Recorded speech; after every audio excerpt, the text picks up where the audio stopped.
And now, another episode of MMA Gossip with your boys.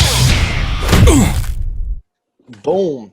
And we're live, baby. MMA Gossip, episode 23. We made it this far. We're just going to keep the train going. So you know the usual. Like, comment, and subscribe down below. Huge red button. Really helps us out. We're up to 62 right now, which is actually pretty crazy. I'm going to check again later and see what we're up to. Our last two videos up over 100 views. Things you love to see. So thank you guys for that. Social media everywhere at MMA X Gossip. We got some good things in the pipeline. We're going to review UFC 252. We got some guests coming on this week. A lot of big things in store. And today we're going to do a Q&A for the boys and I guess our girl listeners. All the questions came from guys, so for the boys. But with that, Mike's going to take you guys to the podcast as usual. All right, so we're going to do a real quick recap before we get to those Q&As. So let's go back to UFC 252 this weekend. We had Kai Kamaka defeats Tony Kelly by decision. Chris Daukaus flatlines Parker Porter. Lavina Souza barely gets by Ashley Yoder. Danny Chavez beats TJ Brown in 3-round decision. Virna Jandiroba decimates Felice Herrig with a first-round armbar. Felice looked like a fish down there. Hopefully she gets back on track because that is not the way she went out a couple years ago. Vince Michelle defeats Jim Miller in rounds 2 and 3 to get that unanimous decision. And to the main card, we have Merab Dvalishvili with a very underwhelming, but I guess good win over John Dodson. Matt. So if there's been one knock on Dodson throughout his whole career, it's lack of volume. And if you go back to our analysis and then go back and watch this fight, more of the same with him. You got a guy like Dvalishvili who second fight in a row is just looking to get the fight to the ground. And Dodson, as we said, we weren't wrong, guys. He could not get it there. He landed 2 out of 20 takedowns, and the 2 he got down, Dodson being the slippery guy that he is, got right back up. The wrestling was almost irrelevant in this fight in terms of how much Merab wants it to be a part of his game plan. But he threw pretty much Dodson threw pretty much half the strikes that Merab did. Put it this way. Merab landed 88 punches, strikes total, and Dodson threw 90 total. So there lies your 30-27 decision. Like, props to Dodson for not letting Merab take the fight to the ground, but you got to throw, dude. I understand you're the smaller guy, but throughout your whole career, you've been the smaller guy. At this point, you should know how to get inside.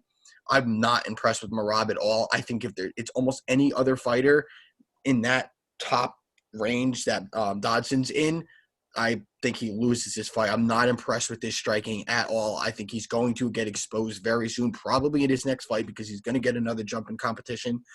And, if he can't get the fight to the ground, he just doesn't seem comfortable, and he's lucky that Dodson himself was never comfortable. Chris, what are you thinking? I'm pulling up the rankings right now as you speak because I want to see what the bantamweight rankings look like. And Merab is sitting at 12. He already jumped 3 spots. Above Merab is Cody Stamann, which I think is a winnable fight for Merab, although I think it's a very winnable fight for Stamann as well. I would love to see that fight too. So I think that maybe right there, boom. Marlon Vera just snuck into the top 15. He's at 14 right now, by the way. Dodson dropped 3 and is at 15. So Marlon Vera, good for fucking you. We'll talk about you in a minute. But above Stamann is Dominic Cruz, Rob Font, Rafael Sunsao, Jimmy Rivera, Jose Aldo, Pedro Munoz, Corey Sandhagen, Garbrandt, Sterling, Moraes, and Jan. I don't like Merab's chances against pretty much any of those guys. A Sunsao, like all these guys just have takedown defense that's, I think, too good for Merab's. He's known as a wrestler. His wrestling isn't that elite next level. Like, if it was, you should be taking Dodson down and holding him down, if that makes sense. And like Mike was saying last episode, Merab gets a lot of takedowns per fight, but that means people are getting up, and his striking isn't great. So it sounds like a Merab hating party here. Congratulations to him. Another win inside the top 15, inside the top 12 now. So they're doing something right at that Serra-Longo camp, obviously. His boy Aljo, I don't know how that fight's not announced yet. He should be fighting for the belt. But like we said, maybe we just match made 4. Maybe Cody Stamann would be a good fight for him. They both like short notice fights, both willing to do it. They'll fight in freaking Abu Dhabi, United States, whatever. So maybe we just did a little matchmaking. Yeah, you guys both hit it on the head. I don't have much to say other than Merab is going to lose eventually, and the hype train was not stopped but it was definitely slowed down after this fight. We've seen a lot of holes in his game. Takedowns are great, but if you can't hold people down, what are you getting for? I think the judges are smarter at this era of the sport, and they understand that getting a takedown and popping right back up doesn't necessarily garnish a lot of points on the scorecards. At least hopefully some of these judges are whack. But with that being said, I'm eager to see what's next for Dvalishvili for sure. That makes me so happy though, Mike. Like takedowns with because even a lot of my friends still people, more casual fans would be like, oh, he got taken down, with 15 seconds left in the round, and then kind of gets up with a second or two left in the round. He's like, all right, close out the round. He won that one. I'm like, dude, I was actually I'm like, oh. Who I was watching the fight with this week. I'm not going to call out names. I'm sure they'll listen to the podcast and know who they are. They were like, he needs a takedown here. Like, dude, this isn't fucking high school or college wrestling. You do not get points for takedowns. It's not wrestling. This is mixed martial arts. If you get a takedown at the end of a round that you were losing, it's not like viciously dropping somebody. It means next to nothing. Nothing. So if I just had to get that because it was bothering me the whole card, and I was like, guys, that doesn't fucking matter at all. He's losing this round just because he gets a late single leg and just holds the guy up against. No, dude, it's not how this game works. I've heard fans that some of my friends who watch MMA pretty regularly see a takedown and be like, yeah, how many points does he get for that? Oh, is that worth more than punches? I'm like, what? It's a 10-point must. You know what I mean? It's a scoring system. Someone gets 10 points for the round, and someone gets 9. If they get beat the fuck up, they get 8. There's no fucking other points than that. I don't know what's so confusing, but moving on. All right, Daniel Pineda pulls off a massive upset over hype train Herbert Burns. This hype train got derailed real quick. Matt. Yeah, so I was wrong. Herbert Burns actually sucks. And not only did he lose, he lost at his own game, man. He got out-grappled. And I know that in the second round he landed that nice takedown. He had a lot of control, and he was doing a lot with the control. He was threatening submissions, the whole shit. He went for a lazy transition and ended up in a crucifix position, and that was all she wrote. It was a vicious finish, good for Pineda, good for weathering the storm in that second round, because honestly, when Herbert got that takedown in the second, I thought, it's like, all right, here we go. He's going to implement his game here. He's going to get the sub. And, I'm not off the burn. I mean, I'm just not really on the Burns train. To me, it's not that much. He doesn't do much for me. But he needs to increase their cardio a little bit, man. Because to me, that was more his downfall than anything. Because he was convincingly winning that second round. And if his gas tank's there and you make it through that round, because there wasn't much time left in the round at all. That was what? He was stopped 20 seconds left. You got to make it to that third round, man. You got to go into that last round with that last round being the deciding factor, which it would have been because you were winning the second round. Gas tank failed, lazy transition. That's all she wrote. Pineda got props for getting the job done. Herbert Burns, man, back to the drawing board. Chris? Props to Daniel Pineda. I was all over the hype train. I thought the hype train was real, and I know Mike didn't, which he'll touch on in a minute. But props to Pineda. He looked good. Definitely won the first round. Definitely lost the second round. Herbert Burns, I don't know what to say. Maybe it was the weight cut. I don't want to say because, he missed weight, but usually that helps fighters more oftentimes than not. I think 65% of the time when a fighter misses weight, that's a Brendan Schaub stat, by the way. I don't know the exact number, but I know it's above 60% of the time they will win the fight. And it looked like maybe it was truly a bad weight cut. So maybe I'm not giving him a pass by any means. He was outclassed by Daniel Pineda. Gas tank failed him. We know he has that grappling, which I thought was going to be his strength, going into almost every fight. But he was mounted at one point. I think multiple points. So props to Daniel Pineda, dude. Welcome back to the UFC. I'm excited to see where he goes from here. Mike, I know you're going to touch on it. So.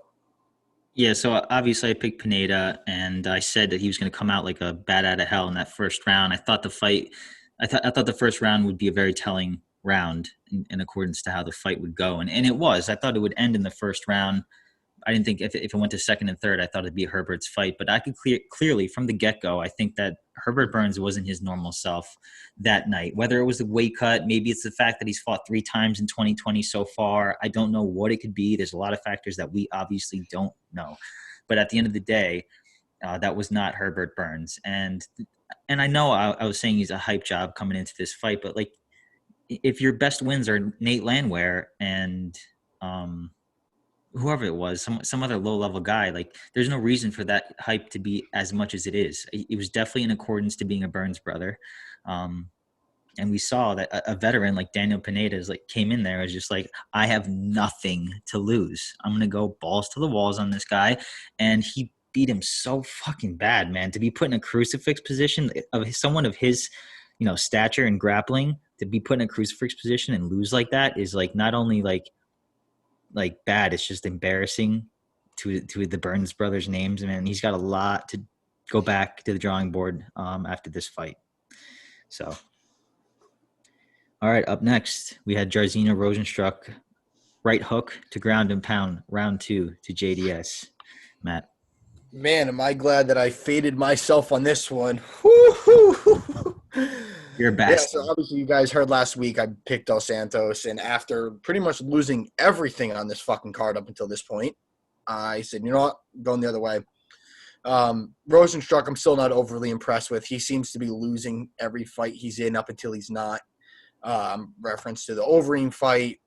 I mean, the guy, it's not even worth talking about. But again, it's more, to me though, it's more Dos Santos' chin than it is Rozenstruik's talent. I don't think, he's a good striker for what he is, but to compete with top guys, like, he's not beating the Curtis Blades of the world, in my opinion. He just get out wrestled, ground and pounded. He's obviously not beating Nagano. He's not beating Stipe. I think he sits in that, 5 to 7 range of a heavyweight just because it's not that deep of a division. Knockout was nice. I'm not trying to take anything away from him. But at the same time, man, Chris said it, because obviously we weren't together, but us three text relentlessly during these cards. Chris even said it. He was like, that really wasn't even that hard of a punch. And JDS basically ended up in the parking lot. So, it sucks to see Father Time's undefeated. Interested to see who Rozenstruik gets next, but JDS, man, save yourself the damage to that brain, dude. Just call it, because you can't train your chin. Chris? Yeah, so we said it last podcast. I really did. I picked Dos Santos. I thought Dos Santos was going to win. I think what we saw was that Dos Santos was the better fighter, which I don't think was really in question. He was and is the better fighter, but he's 36 years old, and that chin just is not holding up anymore like it used to. The wars with Stipe and Kane and Mark Hunt, I mean, that's just naturally going to catch up to you, and it seems like it is at this point. Big shots are kind of putting him away. So I don't know where he goes from here, because, he is in fantastic physical shape. I don't know about, interior, what's up with his brain or whatnot. I'm not someone, I can't talk on that. I'm not a doctor. I don't know what the fuck I'm talking about, but I don't want to be someone who speaks on someone saying, oh, you should retire or you shouldn't retire. If he wants to make money for his family, go right ahead. Cause he's still in the top 15, top 10. Should pull up the rankings again. He's still right there. I mean, it wasn't a year ago, he would knocked out Derek Lewis 1 year ago. You know what I mean? So he still got it in him. He could beat a lot of guys. Maybe if he wants to be a gatekeeper and shut down some young prospects, maybe he'll do that. And we'll see where he goes from here. But with what Matt said about Rozenstruik, I agree. I mean, it is heavyweight. He's only 32, I think, which is young for heavyweight. He's got power, clearly. So, he could step in on short notice, knock someone out, and be right there at the cusp of title shot. So I'm not going to write him off completely. But I do think that the top, 5 of the heavyweight, I don't like his chances against most of them. And now Rumble coming back as a light heavyweight. Maybe he goes to heavyweight. Jones comes to heavyweight. So it's not looking too great for Rozenstruik, but he's an exciting fighter. He comes to fight, and I enjoy watching him fight. So we'll see where he goes from here, both of them. Yeah, Chris, you convinced me that I was wrong. We were talking earlier in the week about how I think I personally thought earlier in the week, I was like, JDS has nothing left to prove. He's taken a lot of damage. I really don't think it's smart of him to fight anymore. But you're right. Who the hell am I to say that? I'm not a doctor. My point being at the time was just he can't take the punches anymore, and there's absolutely no argument about that. He cannot take the punches. That Jairzinho shot was not even remotely a powerful shot, but it hit him right in the button. And at this point, any part of Junior Dos Santos' face is the button. He's going to get clipped and he's going to get knocked out. And it's unfortunate, man. I remember watching him when he knocked out Fabricio Verdum 11 years ago, when he clipped Cain Velasquez on the back of the head and won that belt, man. And it just sucks to see him. And he has more abs now than he does back then. So, I don't care how many abs you have. You can't take shots anymore. But if he wants to stick around, I'll 100% be rooting for him. And 99.9% of who who he's matched up with, but I don't know. I feel bad for him. I really do, because every time I see him get clipped and knocked out, it's like, damn. It's like, Hurts, man. It damn. hurts. I feel like that way. I feel like I feel that way about a lot of fighters at heavyweight. It's just like, I mean, Overeem probably more than anybody, because he's just a walking highlight reel at this point in his career, dude. Between Rozenstruik and Stipe and Ngannou, it's like he's like, you know, like the like NBA, the fucking basketball symbol, like Air Jordan. That's Ngannou at this. I mean, that's Overeem at this point. In his defense, he's a highlight reel. He has an unreal highlight reel going back to fucking like Glory and, you know, K1 back in the day, but he also is on a lot of highlight reels. Yeah. Overeem's train. But co-main event. Marlon Chito Vera gets the TKO. Elbows technically was the cause of the finish. First round over Sugar Sean O'Malley breaks that undefeated record. Matt. I have so much to say about this one, and I'm kind of going to go off here because I see a lot of disrespect for Marlon between people I know, the Twitter sphere, the Instagram, whatever, the whole shit. And I don't fucking understand it, guys. If anything, especially for you, those of you that actually pay attention to this sport during the week and don't just turn on the card on Saturday, you would have known by now that Sugar is basically fucking fine. Go back throughout the history of mixed martial arts, and you can name hundreds of guys that fight through a lot worse than he did. You can start anywhere. Want to talk about Conor versus Holloway when he tore his ACL? You could go literally anywhere. Cejudo, as much as I hate him, like, because he shouted him out, being like, yo, what the fuck? So, you know, and then go back and bring up Conor, because that is the hype train that I thought was behind Sean O'Malley. And go back to Conor in his famous quote, I back it up. I talk, and I back it up. He always did. He goes out there with his first real test and gets a leg kick that hits a nerve the wrong way and folds like a chair, screaming in the octagon, gets carried out on a stretcher, guys. And then you want to rip Marlon for celebrating too much? No, he did exactly what he had to do. This is a fight sport. He saw an opening, he saw his opponent was hurt, and he got on top of him, and he put his elbow in his fucking mouth. That is what he is paid to do. And for all of you guys, because I know an announcer said, we have a new contender at 135, and people are like, no, he's not. I have the rankings right next to me, and I could go, in my opinion, grant I'm a little biased because I really like Marlon. I think he's could beat anybody up to rank 7. I think he's capable of beating Jimmy Rivera. He's definitely capable of beating Sun Tzu at this point. Him and Rob Font is a great fight. Cody Stamann, I would love to see him versus Merab. I think he beat Song Yadong. I think everybody's beaten Song Yadong recently, but the judges seem to like him. But, you know, like, I don't understand the hate around Marlon, man. He was doing what he's supposed to do. If anything, be mad at Sugar for basically folding in the co-main event, and a co-main event that was so hyped up.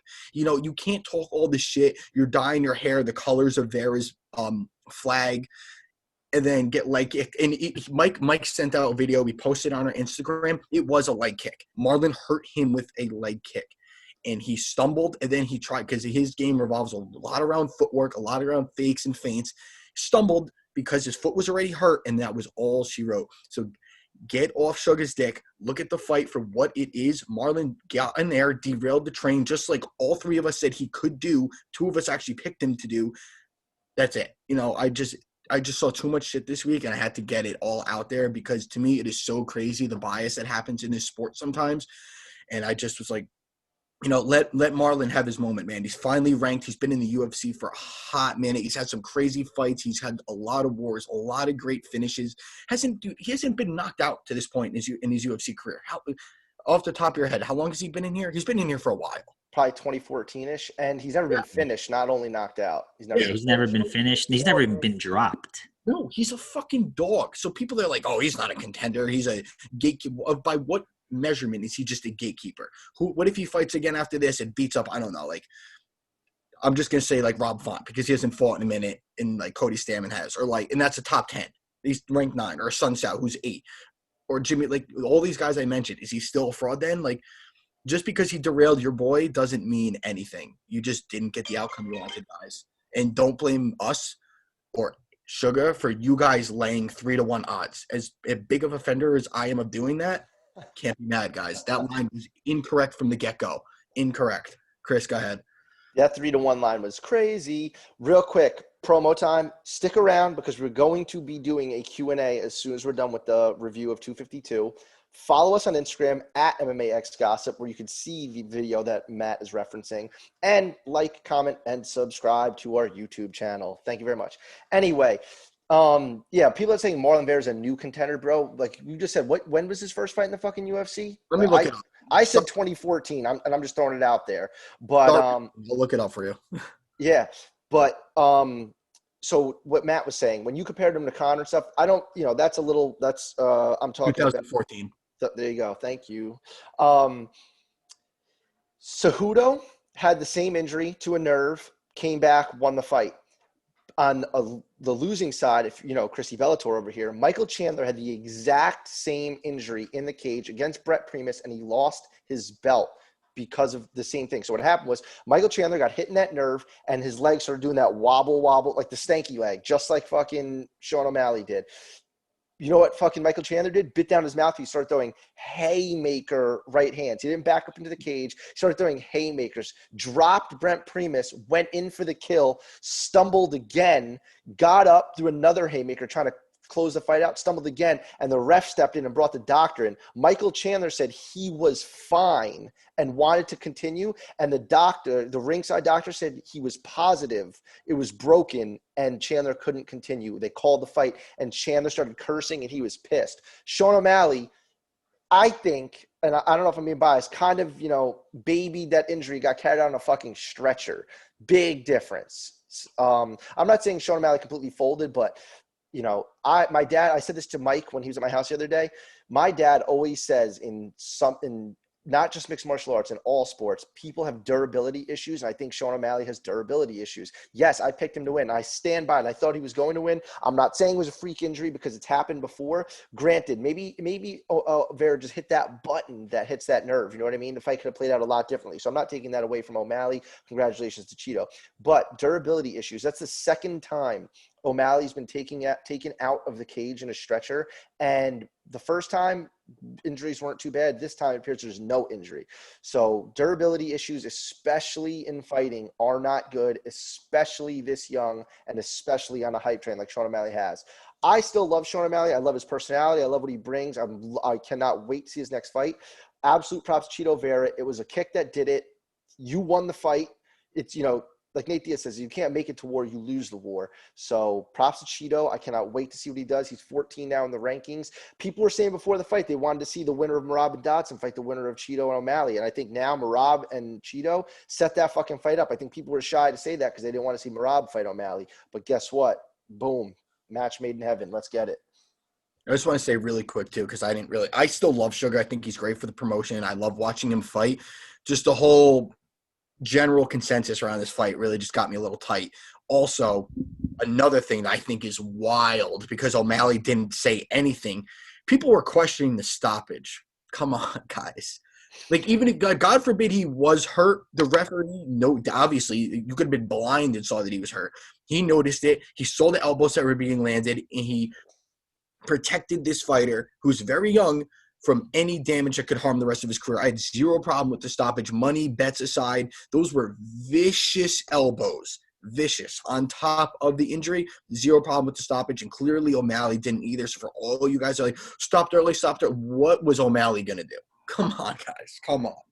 Yeah, even O'Malley's corner was a little bit salty about the stoppage too. But then Marlon stared right at O'Malley's corner and was like, really? You're gonna question his stoppage? He was snoring. That's what Marlon said at the post press conference. He goes, O'Malley was snoring after I landed that elbow, and then the ref came in, and I guess he kind of came too.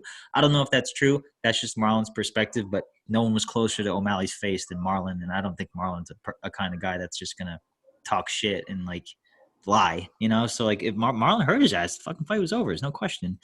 But I think another thing we can say is that I think after the nerve was damaged, I think he rolled his ankle, and it's possible he could have severely sprained it or did something to it. That I know the MRI didn't pick up anything, but isn't he still going for another test or multiple tests to see if there's damage? CAT scan. Now they're saying there's no bone, no breaks, no fractures. So now they want to do a an MRI to see if there's ligament damage of any sort. But Right. So, I mean, let's leave that door open. There could be some more injury that we don't know about. But, like, we all agree, for those saying that it was a questionable stoppage or that they need to run it back, you're wrong in both scenarios. There's no question about it. And this is coming from three guys that are very, very level-headed guys that are very in this particular fight. Chris was on O'Malley. We were on Chito. It's a level-headed, three-headed monster here that knows what they're talking about in this particular scenario. So, I never rap, but that fight was a rap. Tell me about it. Rap, like, done. He's done. Whatever. Main event time, boys. DC loses 46-49, unanimous decision. I thought the scores were completely appropriate to Stipe. 148-47. One was 40. Fair enough. I could see that argument, but Matt, take it. I mean, this is what I expected and what I told you guys last week. Granted, I wasn't expecting us to go all five. Actually, in a way, it wasn't what I expected, because at no point in time for the second fight in a row did DC use his Olympic wrestling. He shot 2 takedowns, landed 1, and just gave up. I was at jiu-jitsu last night, first time in a couple weeks, and my professor, Chris, if you heard Professor Sav last night screaming about DC, you would have been dying. He was like, this motherfucker, though. Like, it was so funny. But, dude, like, DC is such a good wrestler. And even if, like, you just, like, it makes me so mad, because I do like DC as much as I shit on him. I bet a lot of money on Stipe. A guy like Stipe is a striker first. That is what he wants. He wants to stand. He wants to box with you. At most, you want to be clinching. You want to be forcing him to defend takedowns, because at worst, you're filling up those arms with blood. And in a 5-round fight, that is what you want. You want to drain his energy. You want to slow down those hands of his. And he didn't do that. He went in there and he tried to fight a boxing match with a guy that is longer and taller than he is. And I just don't get it. Like, quote my jiu-jitsu professor, does nobody on his team own a VCR? Does nobody on his team have a DVD player? Does no one in his team watch tape?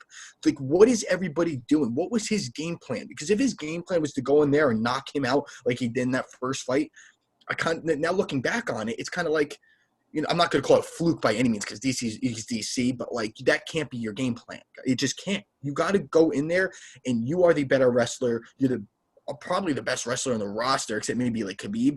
Go in there and do what you do. Impose your will and take the fight where Stipe doesn't want it. You think Stipe wants to be dropped on his head and laying on his back? Fuck no. You think he wants to be up against the cage, his back up against the cage? No. But why do I look at these stats and see control time, 5 minutes and 52 seconds for your Stipe and 53 seconds for DC? That should be completely flipped, if not more, for DC. You know what? But this fight aside, DC, congrats on an awesome career. Awesome career. You're one of the all-time greats. UFC Hall of Fame obviously is imminent, probably immediately. But I do think the retirement is the right decision. He said it perfectly in his post-fight. If he's not fighting for the belt, he doesn't think he should be fighting at this point. Couldn't agree more. He's on the other side of 40. No reason, man. He's going to be involved in the game. Obviously, we're going to hear him on most Saturdays throughout the year. One of my favorite commentators.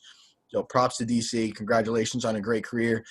Pumped to see what's next for Stipe. Probably going to be John Jones or Ngannou. I definitely like his chance. I don't like his chances in either of those fights, but that's a conversation for another day. Chris. 2 questions. One, Yeah. I'm going to know who both of you guys think is the greatest heavyweight of all time, UFC, MMA, not just UFC. And 2, when do you think they're going to announce DC Jones 3 at heavyweight? Bro. I said it before the podcast. I was like, this fight determines the best heavyweight. And I think Stipe is. I really do. I think he's the best heavyweight of all time. Dude, there's some people out there just spewing this Fedor shit. Like, that's retarded. It's like MMA hipster. Like, MMA is a hipster sport, but it drives me crazy. Like, it's not like people think that because they say Fedor, it makes them seem like, oh, they've been watching the UFC for so long. All of us have been watching the UFC for so long. My dad got us into the UFC. Like, Fedor is not the greatest heavyweight of all time. That's like, it's like almost like the conversation. Like, is Michael Jordan better than? Am I still there? Yeah, you're here. My thing just cut out of my screen. But it's like Michael Jordan and LeBron James. Like, dude, Michael Jordan played against fucking retards with full-time jobs. You know what I mean? Oh Just my God, like, I cannot wait. I cannot wait for fucking Danny to listen to this dude, podcast. it's crazy. Like, it's just different. The sport has evolved so much. These guys are so good at everything, and Stipe's still doing the damn thing. He's the heavyweight champion in the best promotion in the world, fighting the best guys in the world day in and day out, and winning. So I just think it's Stipe. So congratulations to Stipe. You're a beast. You're the heavyweight champ. He's the underdog in an Ngannou fight, and I would take Stipe again, to be honest with you. What was I going to say? But yeah, so DC. It sucks to see him go out like that. Obviously, I mean, I was all over him. I wanted him to win 100%. This fight is and is not how I saw the fight going. I didn't think they were going to go 5-5s. I thought DC was going to be way more grapple heavy. I mean, he said it. Like, it was almost like common knowledge. Like, DC said, I am going to wrestle. And he fucking didn't. He got one takedown, I think it was in the first round. And Stipe got up, rather quickly, so props to him. But other than that, it was Stipe's world. He dropped DC at one point. I think, what did you guys score? I think the first round was definitely DC, and maybe that one judge, I think maybe saw the fourth round for DC, which I could see too. I know Dana White said he had to go 2-2 going into the fifth. At the time, I think I had it 2-2 going into the fifth, probably because of my pure bias for DC. But I think he definitely won the first round and then lost the next 4 rounds. I had it scored 50 to 45. Shut up, dude. No, I'm not. I actually had it tied going into the fifth. Okay. I wanted it to be tied going into the fifth, but I think it was 49-46. I think that was the right scorecard. The second round, he was winning until he got dropped. And then if you finish the round mounted by Stipe pounding your ass out. Yeah, put it this way, if that happened in the first minute of the round or even with like a minute left and he was in that position for a full minute, probably stop the fight in the second round. Yeah, it's possible. And the third round, there's no question it was Stipe because DC was still recovering from that knockdown in the second round. And I don't know. Actually, wait a minute. Yo, guys, I mean, all of us forgot about it. That eye poke played a huge part in this fight. Huge part. We didn't even touch on that. You're right. Huge part of the fight because, I mean, I'm not taking anything away from Stipe, but DC's eye, and again, I do have a bias with this because I bet on Stipe. DC's eye was fucked up, man. He looks like the dude he looks like, what's his name from Forrest Whitaker. Or that. Did you see he actually got it's like a torn retina? I don't know. There's a million parts of the eye. Cornea, retina, it's torn or detached, and it's the cornea retina. But there's like a legitimate injury. And I looked it up on Google because remember Cormier said he saw black. So I looked up what the side effects are that, what happens when you tear your retina, say. And they were like total loss of vision. So that's crazy. That literally cover your one eye and fight Stipe Miocic. You know what I mean? You're losing. Maybe that's why he didn't shoot takedowns. He couldn't see, Stipe. So if I'm looking at Danny, it looked like his left eye. So that's Stipe's right hand you're not seeing. That's madness. To go, however many rounds after that, even more props to him. But like we said beforehand, DC did look a little old. I want to see him retire. He's the fucking man. He's a beast. First ballot Hall of Famer. Great commentator. Great role model. Just good person all around. I love Daniel Cormier. Yeah. Let's finish it off with congrats and on a great career and look forward to you still being a part of the promotion because when he officially leaves the promotion, then it's going to be like my heart's ripped out, So I feel like he'll have one of those Chuck Liddell, Matt Hughes jobs. He'll be there forever. Yeah. I hope so. I really do. He's just one of those people you never not want to be involved in the sport. Dude, Doug Rose. Like he's got to be around. Dana loves him, so he'll always be around. But how about a little Q&A? With that being said, we got some questions coming in, so I'll just rip them off. We'll just run through them. Q&A time. Don't forget to like, comment, subscribe if you like this. Let us know what you think. But yeah, so our first question from Dan Aramita 42 on Instagram says, "Who is your favorite fighter of all time, and who is your favorite active fighter of all time?" 2-part question. Oh fuck! These are the hardest questions, man. Mine's both. I have a one answer for both. Frankie Edgar. I think I do too. Oh my god! Well, you know who mine is. So this weekend coming up, I'm going to be in for a rough one, boys. Frankie Edgar got me into the sport. I met him at fucking the Freehold Mall at a Cheesecake Factory when I was a freshman in college. I was stoked on that because I was a fan well before that. He got me into the sport. I love watching him fight, and he's still doing the damn thing. So we'll see what happens this weekend when he takes on Pedro Munoz. So I got mine's you. Go ahead. definitely. Yeah, go, Matt. No, Mike, you go first. Go ahead. Go ahead. Well, it's funny that this question is so ironic right now because I was going to say my favorite current active fighter is DC, but he's not active anymore. It seems like, but I would say my pastime is Dan Henderson by far. I knew you were going to Love, say that. I fucking love that guy. Needless to say, in a nutshell, I had a asthma attack when the scorecards were getting read off between him and Bisping way back in like 2015 for their rematch for the belt. I had like 7 or 8 Red Bull vodkas, had an asthma attack, had to be brought out into the, outside the bar. The ambulance came, hooked me up to a fucking million different things.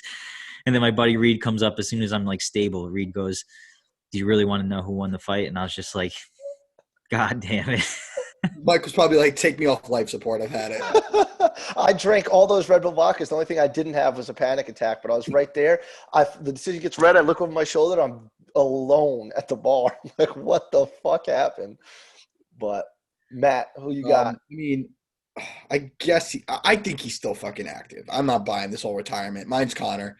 I mean, he literally got me into the sport. I know you're going to call me a newbie and all that, but don't worry, guys. I made sure I went back and I used Chris's Fight Pass. Now I have my own. And I think I've rewatched every UFC card from UFC 1 all the way now. Like, I just can't name somebody my all-time favorite fighter after watching a rerun.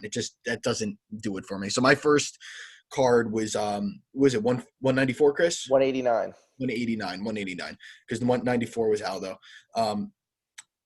Yeah, so my first was 189, Mendez and Connor. Obviously, Lawler. Woodley is the co-main, Lawler, Wonderboy, which was the Lawler McDonald. Lawler McDonald. Jesus Christ, dude. Yeah, so definitely Connor. I remember that night. I was down money gambling. And Chris had me bet both Lawler and Connor, who were both underdogs. And he's like, dude, just trust me. Mind you, I didn't know anything. I was like, all right, fine. Sure, $100 on each of them, done. Like, and ever since then, I've never everything Conor McGregor, fucking t-shirts, hats, I'm a faggot, the whole 9. I want him to fight again so goddamn bad. I love the whole aurora around him, like interviews, everything. Can't wait till he's back. I don't care who he fights. He could fight a tin can for all I care. I'll be tuning in. I was so positive he was beating Floyd Mayweather. Oh my God, dude, I hate you. Just because of that, I'm moving on. But the next question is for you. Dylan Riley, at Dylan Riley, wants to know what your biggest gambling loss was on MMA. On MMA, I mean, I'm not counting that women's kickboxing. Yeah, use that. Oh, that was bad. I don't even know if Mike knows this. Do you? Yeah. So there was a couple. It was like a year ago. There was this women's kickboxing match in Glory, and it was. I'm looking it up real quick just for a reference because it was so ridiculous. I was down a lot of money, and I was just looking for something to rip to make everything back. And I'm looking at like the board, like see what's upcoming, and I see this women's kickboxing match, and this woman was like, bro, might as well just bet on cricket in India, bro. He was literally minus like 2,200, and I bet the full line like twice, and she lost. And I watched the fight. I found the fight and I watched it, and she lost in a split decision, and it was arguably the worst decision I've ever seen ever. I was shocked. I was about to just turn the fight off and go to bed because I was so positive I was going to win. But I was like, all right, let me just make sure. She immediately protested it. Like, I didn't know what happened after that. But up until that point, Chris, I'll let you get to the next question because I don't want to like hold this up because I'm looking to find it. She had way over 100 fights and lost like 4, and that was one of the 4. I'm going to know her name once you read it, because if I remember correctly, she lost the fight via split decision, and it was such an absurd decision that they ran it back immediately, and she won dominantly. Smoked her. She smoked. She absolutely smoked her. I'm trying to think of her name. Dude, I'm looking for it. I'll let you get, but that was definitely it. If you want to go into UFC, Probably either Ngannou, Stipe, or Connor, Nate won. Or Volkov and Derek Or Lewis. Volkov, Derek Lewis, when Volkov just didn't realize that he was up 30-27 on every scorecard ever and couldn't just run in a circle for 10 seconds. No, let's throw down Ricardo Lamas, Max Holloway style with Derek Lewis with 10 seconds left, because that's always a good idea. That's got to hurt. Yep. Next question from Anthony Iamelo, IEMLO on Twitter. Fuck, marry, kill. Paige Van Zant, Amanda Ribas, and Mackenzie Dern. Oh, Christ. Mike, you could go. Paige Van Zant is going to dead. I'm over her. I'm marrying. Damn, this is hard, bro. I have my answer in my head, but I have two things that I'll say. I guess I'll marry Dern, and I'll bang the hell out of Ribas, man. She's the hottest thing in the world right now. Good for her. I am in love with her, like actually in love with her. So yeah, I'm marrying Ribas in a second. I'm killing Paige Van Zant, and I'd bang Mackenzie Dern, but I would also consider marrying Mackenzie Dern and just banging Ribas only because Dern already has a kid, so she's a MILF, so she already knows what she's doing. So when I marry her, she's already like mommy and wifey material. But Amanda Ribas, please fucking marry me, please. Kill Ribas, fuck Paige, marry Dern. You're a psycho, dude. Yeah, I don't know. Ribas is the shit right now. She's amazing. I'll eat her shit. Anyway, moving on. Question coming in from Reed Doney. Should soccer kicks and 12-6 elbows be legal again in the UFC? I mean, 12-6, yes. Dude, actually, it was the fights this weekend. A guy was throwing 12-6 to somebody's thigh and got called for it. I'm like, dude, come on. They always say, because the 12-6 is like literally only from here. So like if you do this, they're saying it's not 12-6. But it depends what angle you're at. Dude, it's the stupidest fucking rule. Yeah, it's a dumb one. So, yeah, let's legalize that. But soccer kicks are barbaric, man. We're not going backwards in the sport. I don't think those should be allowed. Vanderlei Silva, go home, dude. Yep. Okay, got another question from Mark Luciano. He's asking who our favorite commentator is on the UFC desk, UFC specifically. That's a great question. So, on the UFC desk, you're talking about like color commentating during the cards. Is that the same thing? Same. Yeah, that's what I mean. All in the same. I mean, it's so hard to say because from a personality-wise, Rogan 10 times out of 10. Fight. You get so much hate. I know. It's so stupid. Probably just because he said he's going to vote for Trump now because he thinks you're an absolute moron. Dude, he literally goes, I would vote for Trump over Biden, but that's not saying much because I'd vote for Iraq over Biden. Now everyone hates him. But anyway, definitely Rogan from love hearing him talk. I think his antics during the fights are awesome. He's always himself. In terms of just fight IQ and like learning from the commentator as the fight goes on, it's got to be Dominic Cruz, I think, man. It's so close to me between him and DC. Even Felder's great, but definitely I think Dominic Cruz. So I was going to say DC as well, but Chrissy Bellator, I know the question says UFC, but I'm going to say I really, really, really like Big John McCarthy because Big John McCarthy basically made the rules of MMA and more so in the UFC specifically. So he knows the insides and outs of everything. He says what the ref should be doing, what the fighters should be doing, what the corners should be doing. So it's really fucking cool to hear his perspective on things. But I do think in the UFC, Daniel Cormier is killing it. He's entertaining. He laughs. Like he doesn't take himself or the fight or anything too serious while at the same time being extremely knowledgeable. So I think I'm going to go DC, but they're all good. I love Bisping is funny to me because he always like, just stand up and fucking fight. Like Bisping is just commentates how he sees the fight, which I think is funny, but I'm going to say DC in the UFC. All right, you guys aren't ready for this one. Dan Hardy. Bring him back. Yeah, bring him back, man. It was a great day when he got to the UFC, and it was a sad day when he left, man. He was always a professional, always knew what he was talking about, passionate about what he did, and how he went about it. It was just it was great, man. He was meant to do commentating, and what's he up to now? Do we even know? I don't think he does a podcast. He was just on with Luke Thomas. He does a few things. I don't know if he's commentating anymore. Bellator should swoop in and scoop him. I think he did an Invicta card not that long ago. So he's keeping busy in the MMA space. He's the man. I love him. But all right, we got another question from Sam Vainberg at Sam Vainberg, funny enough, on Instagram. And he wants to know what our hobbies are outside of MMA. Mike, you could go. I don't know. I automatically think of my job. I'm like, it's not I a can hobby. I don't know. I love to work out, lift, I don't know. Video games, big into video games. Do jujitsu. I have a girlfriend that pretty much manages our show here. Can't be pretty lost without her. Tell her I said hi if she's there. Nah, she's not, but I will. She's actually getting her wisdom teeth taken out tomorrow, so she's gonna be all drugged up all day. Gotta take care of her. I'll take the one she doesn't need. No. I'll save all of them, baby. I'll put them up on the. Oh, dude, hell no. That's it, though. What do you got, Matt? Kind of more of the same. I mean, like, I love video games. I'm a closet nerd. Girlfriend as well takes up a lot of the time. I mean, I do jujitsu, but that's still mixed martial arts related. I love cooking. I love grilling low key a lot. Like, if I have free time at night, that's usually what I do. I'm always going out buying like different cuts of meat, fucking around with it. I absolutely love grilling. I love fucking with my meat. I'm trying to think what else. I mean, that's kind of really it. Chilling on the beach, not working, talking bullshit about UFC. It's, not much else. Gambling.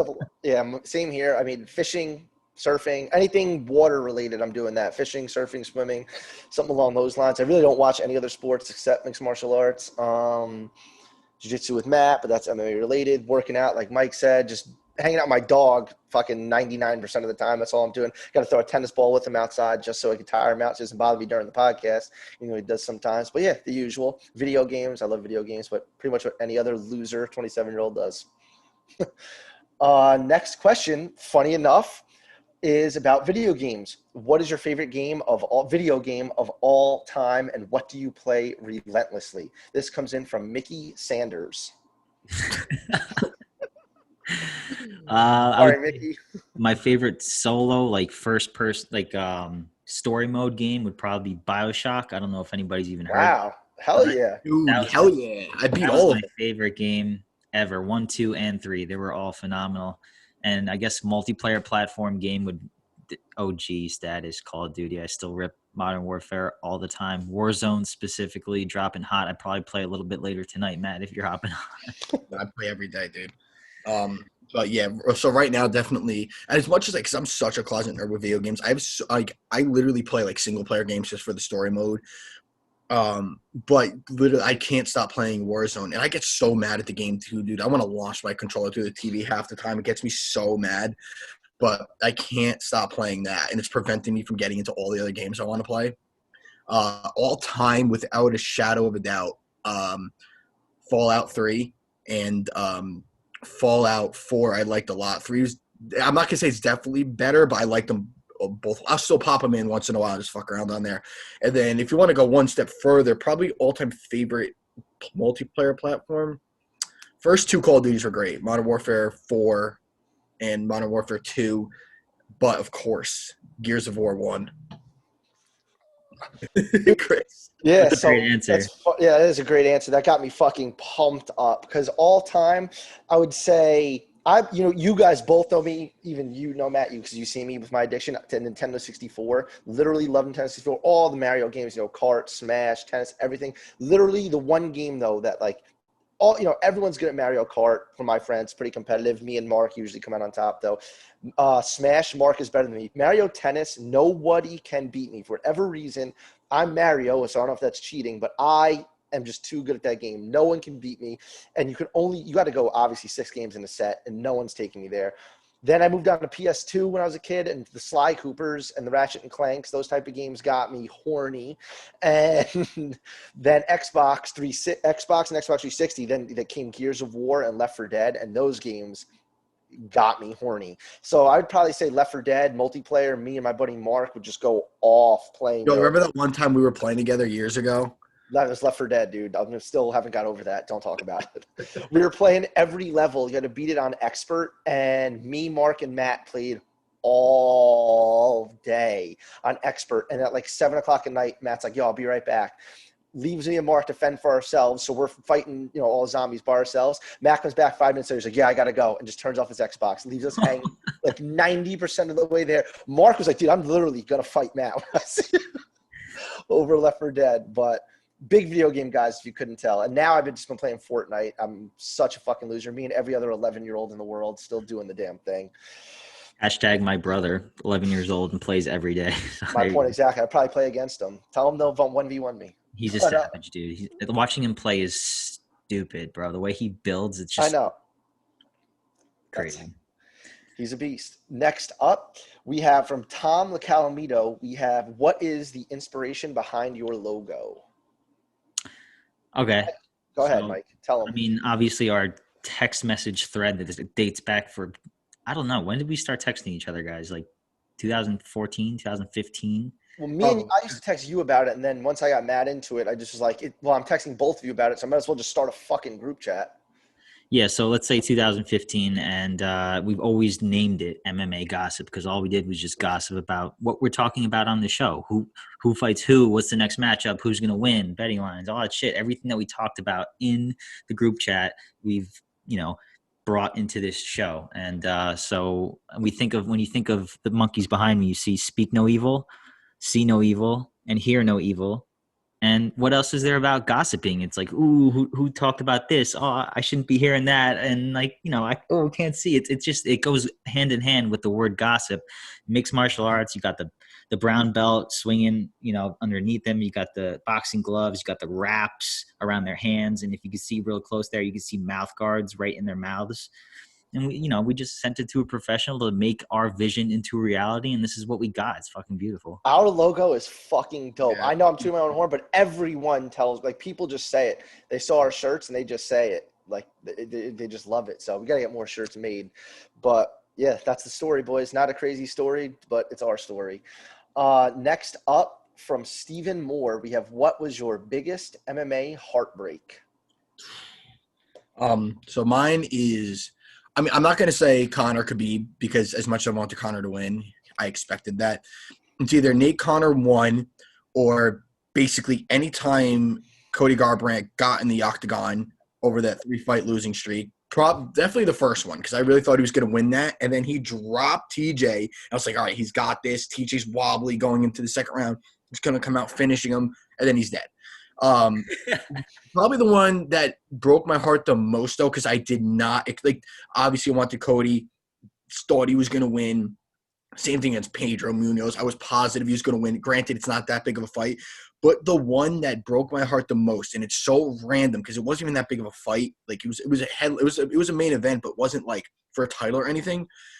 And you could ask Chris because I was texting him during it. I don't know why I wasn't texting in the chat. I was just texting Chris. Sorry, Mike. And I literally thought I felt like my dog died was when Masvidal flatlined Darren Till. I was so heartbroken. I went to dinner that night with my family and just didn't talk. I was devastated because I was so on the Darren Till train. I was the conductor for the Darren Till train.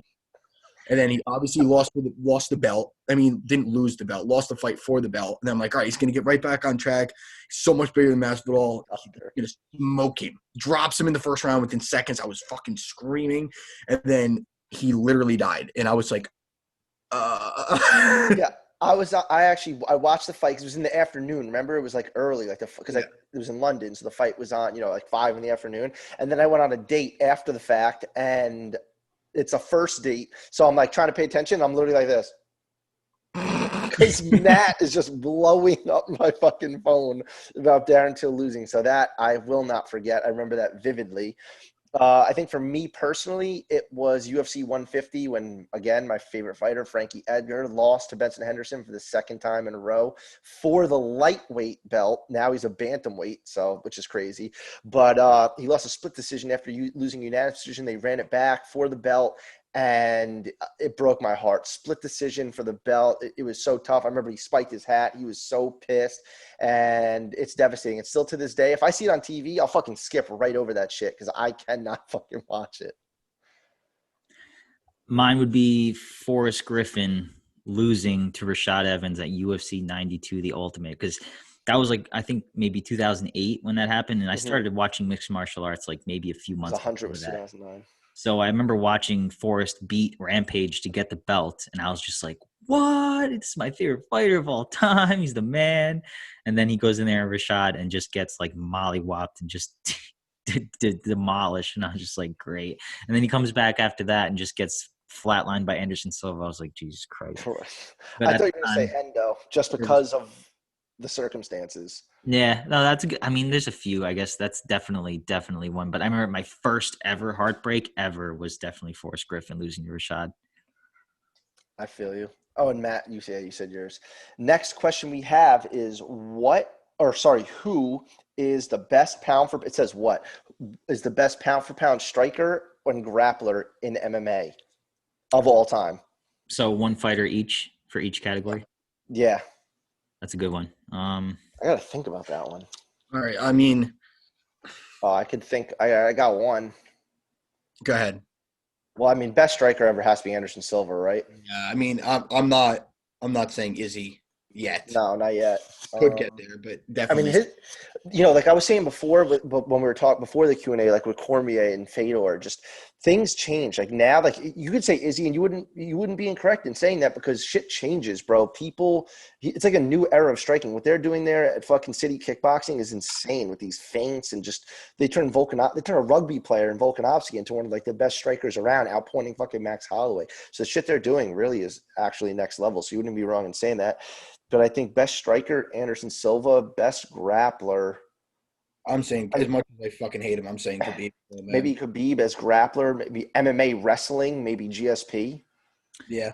I was gonna say, I automatically went to jujitsu, but which isn't the right thing to do. But I thought like, Damian Maya comes to mind. He's a There you go. freak on the ground. But I guess Khabib in terms of overall grappling, not just wrestling, not just jujitsu, not Right. just judo, but the culmination of the three and the ability to get it to where he wants the fight to go. I think it's Khabib. I until somebody cracks that code, I think you got to give him that respect, man. Nobody's done it yet. He does the same thing to every fighter, and every fighter has the same result. So, Khabib. I feel you on that. Next up from Jack Lorraine. What is your favorite beer and do you smoke? Yes and yes. I was gonna say 3, 2, 1, yes. Yeah. I guess Coastal Evacuations. Thank you, Chris. You got me on them, baby. I was just gonna say anything from Cape May Brewery in general, man. Every time I go into Joe Canals, I try to grab something new and try it out. I always go in, I grab like one of my staples, and I'll grab a 6-pack of something I haven't seen before. That's always what I do. Always. Bounding Maine from the Cape May Brewery is the best beer I've ever had. It comes in a 4-pack. I've only had it 2 times. I drank all 4-packs in one night. Both times I got it. Jackson actually got it for me one time, which was awesome of him. And I've never seen it since. And it's my favorite beer ever. Besides that, Kane Brewing. We're Jersey guys, so there's 2 Jersey breweries for you, Kane and Cape May. And I love everything from there. I love Sierra Nevada too. I mean, I love all beer. Like if I go to the bar, it's just beers. No mixed drinks for me, just fucking beers. That's why I got this. Yeah, I don't fuck with mixed drinks anymore. If I'm not drinking beers, I'm doing some type of bourbon, Scotch, whiskey, 1 ice cube, done. Yeah. And yes, we all smoke. Fun fact. I mean, if you couldn't fucking tell, yes, we do. That's a weed plant right there. No, I'm like, imagine. Next up from Kyle Smith. What is your favorite sport other than MMA? Jiu-jitsu. I mean, I'm one of the few that actually watches other sports. So fuck basketball. Even if basketball wasn't doing this whole bullshit with the bubble right now and other things I'm not going to talk about, basketball never really did it for me. But definitely without a question, college football. Like college football to me I absolutely love it. I even from a gambler's perspective, dude, I'll sit on the couch on a Saturday, turn on game day, watch it all the way up until the UFC fights come on that night, and I'll have one TV fights, one TV whatever game's on. Fights are over. I'm watching Pac-12 after dark until 1 o'clock in the morning when Hawaii's done playing. I love the heart because none of these guys are getting paid. They just want to win football games, dude. You see things you would never see in the NFL. Every team's got a different style, every coach. It's so crazy, the landscape of the game. I love the camaraderie. It breaks my heart that we're not going to have it this year, but definitely college football in a landslide for me. Then it's like UFC, college football, and like everything else. Like I don't even give a fuck about the NFL anymore. Yeah, I mean, for me, I grew up like when I was a kid, I played football and then lacrosse in the spring and fall. And I watch the NFL now. I'm a Jet fan, but I like literally 98% of my time is mixed martial arts. Other than that, I watch football and I watch hockey. I'm a big Rangers fan. I mean, obviously they're fucking out of the playoffs now, fucking Hurricanes. But I honestly, at this point in my life, I watch the Rangers a lot. I spend a lot more time worrying and thinking about the Rangers than I do the Jets. I guess I'm a Yankee fan because I'm from New York. I mean, I live in New Jersey, but I was born in New York. And my dad's a huge Yankee fan, but I don't give a two fucks about baseball. And I'm a Knicks fan. I'm a Knicks season ticket holder now for 5 seasons. Haven't been to a game since I own the season tickets. I sell them all. So if you're looking for Knicks tickets, hit me up. Don't give a fuck about basketball. I guess mine would just be wrestling overall. I've wrestled like all, throughout high school. I've coached at the high school level. I've coached at like the 3rd grade level.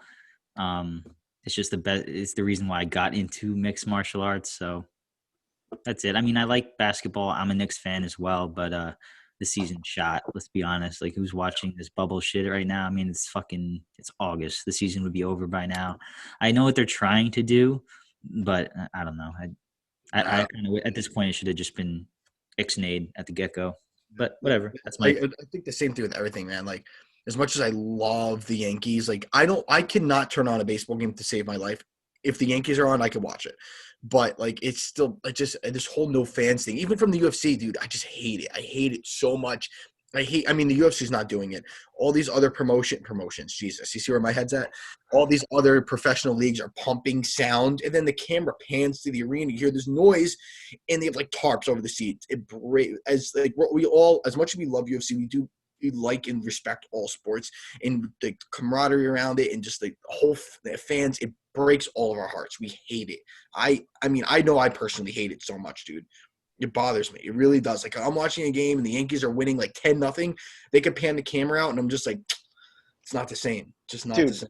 Governor Murphy, because we're in New Jersey, you're a fucking loser. I almost just slipped. You're a fucking scumbag. Open the state, open the gyms. Dude, open you are a faggot, Murphy. Like, I don't care. If you like Murphy, you got to look in the mirror and reconsider things, man. And you got to look at the big picture because you're out of your goddamn mind. Yeah, but going broader, like I honestly, like the first couple of times, like watching the UFC with no fans is cool. It's like watching the contender series or tough or whatever. You could hear things, see things, get it from a different perspective. And I do truly enjoy it, but it's better with fans, obviously. But I really, truly, in my heart, enjoy it with no fans. Other sports, no fans, it's kind of whack. Like, I mean, granted, I don't really like other sports anyway, so I guess maybe I'm biased without even trying to be. But you know what I miss a lot too?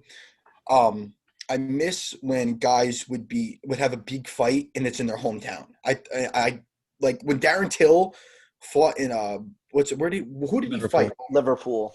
No, I know. Who was he? Did he fight? Wonder Boy, yep.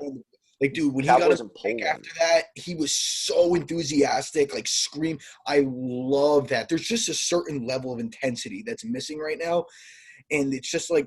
Even after the fights this weekend, dude, and one of the commentators said, it might have been Rogan, somebody said they're like, Stipe doesn't even seem excited that he just won.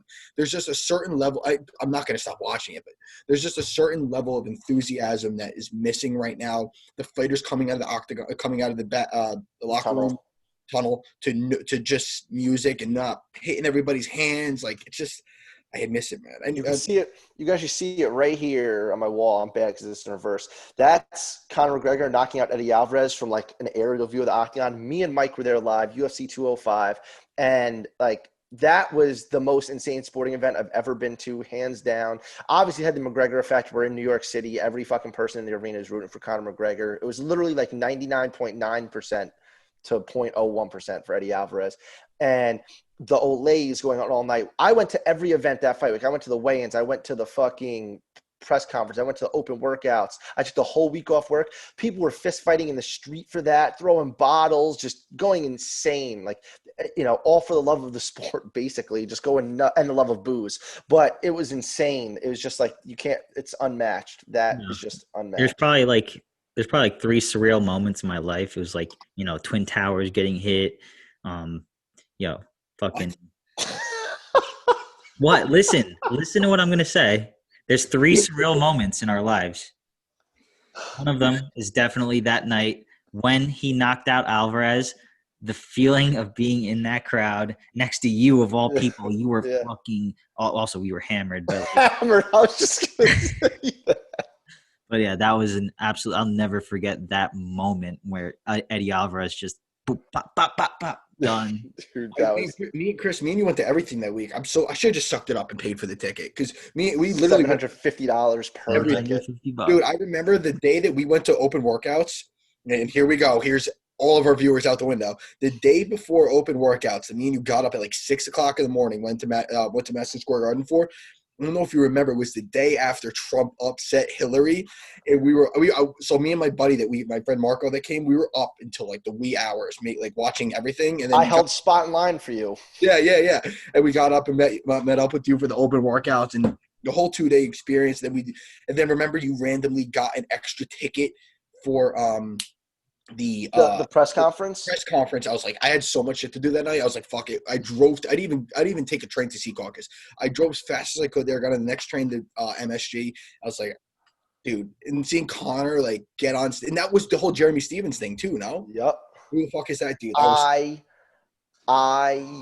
took off the week of work. I worked in Manhattan and took off the week of work to go into Manhattan. Literally. But so it's just fans. So all sports, get your fans back. Last question comes from another one. In full disclosure, a lot of these questions come from the boys because the boys support us and support our podcast. They do what you should all do: like, comment, and subscribe on all of our videos, and send us fucking questions. We're going to be doing more Q&As, so more people get involved. Kale Brusso, which he already knows the answer to this question, I'm sure, but I don't know about you guys. He's asking because I guess maybe because you see mine, if we have any tattoos. Oh yeah. I mean, I have 1, 2, 3. My leg, 4, 5, 6, 7, 8. I got 5, forearm, back of each arm, chest on this side, chest on this side. 5. The double chest is alpha as fuck, dude. And for my third F-bomb in this fucking in this podcast, I'm a faggot. Yeah, dude, get on that. Yeah. I know. And real quick, so I found the fighter. That does it for the questions. Yeah, I made sure I waited to the end. It was Mexin, Anissa Mexin. So up until this point, she was. Oh, where's her record at? No, I was looking to make sure that she was 103. And she lost her 4th fight when I had like my life savings on her. 103. How do you even recover from that? Gamble more. Yeah, I mean, I just had to make it back. Bro, Nah. I literally would be on suicide watch if I was. I didn't sleep that night. Yeah. Yeah, that's bad. But again, thank you guys for your questions. We appreciate it. We got another. This is what today's fucking Tuesday. This is our old day. I don't know if we'll upload this today or maybe we should do a double whammy on Thursday, or we could upload it today. This is content, baby. All in love with content. Get this up. Another video on Thursday. We're going to be looking forward to Munoz and Edgar and potentially have 1, maybe 2 interviews for you guys. Who knows? You got to subscribe to find out. Like, comment, and fucking subscribe. Follow us on Instagram. Follow us on Twitter. Send us questions to Gmail. We're going to be doing more giveaways, more Q&As, more everything. I hope you guys got a little bit more insight on us. And that's it. Thank you, guys. Mike, close us out. All right, everyone. Be well. Love mixed martial arts. We'll see you next time.